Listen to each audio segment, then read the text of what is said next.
Shampiyona y'umupira w'amaguru mu Rwanda iri kugera ku musozo. Kuri uyu munsi hari gukinwa imikino ya nyuma isoza shampiyona. Ikipe ya Gasogi United yari yakiriye Etincelle FC kuri Kigali Pele Stadium. Mu mukino waje kurangira ari igitego kimwe cya Gasogi United ku busa bwa Etincelle FC. Nubwo ikipe ya Gasogi United itigeze itwara igikombe cyari cyo cyose, umufana wa Gasogi United yabageneye igikombe n'ubu tutaramenya izina ryacyo. Reka twumve icyo umutoza wa Etincelle yatangaje nyuma y'umukino, arakurikirwa n'umukinnyi wa Gasogi United Amisi.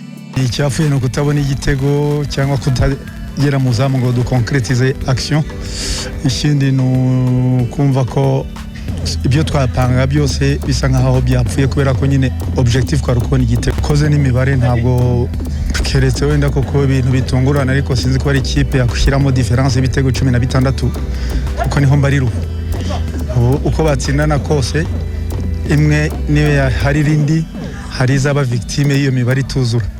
Imibare ndumva yumva umupira ngiye nk'umutoza nkunda kubivuga ko ntajya mpakana ibyemezo by'umusifuzi kuko nawe atahakana ibyanjye.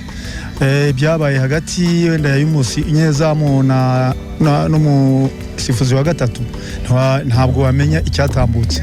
Umusifuzi nawe yaje atega amatwi umusimbura mubwira ikosa akorewe afata ibyemezo. Umwaka kabiri sinkuzi, ariko no umwaka ushize twari mu makipe 7 ya mbere sinzi undi mwaka, ariko uyu hajemo gahunda zo guhuzagurika bitewe nuko tutateguye bikwiye.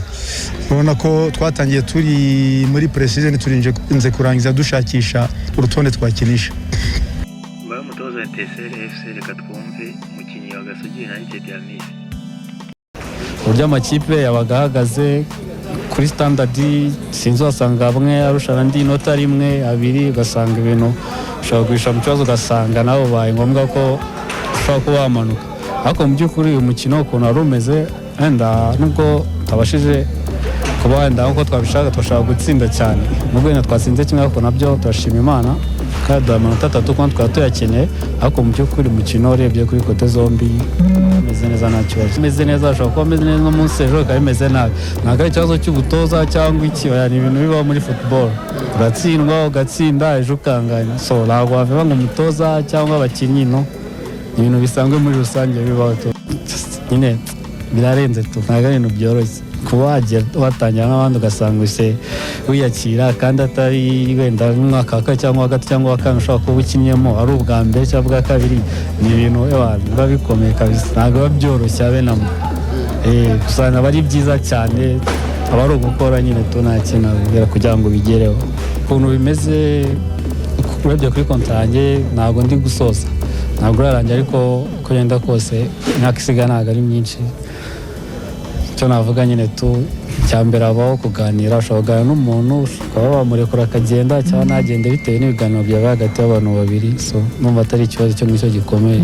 Umwaka wagenze neza ariko ntabwo ari neza cyane kuko twabishakaga, ntabwo ariko byagenze. Gusa kwenda ubutaha wenda bizakunda bigende neza cyane. Ntabwo turavugana, ariko ushobora gusanga nyine hari bamwe babizi, ariko kuri njye ntabwo turabona. Okay, ndabizi. Oya, ntabwo ndavugana. Oya, ariko byagenda kose ntabwo wabyanga. Wakoze kubana nanjye, nagusohokana like na subscribe, ibihe byiza. Tekereza cyangwa inyunganizi wakandika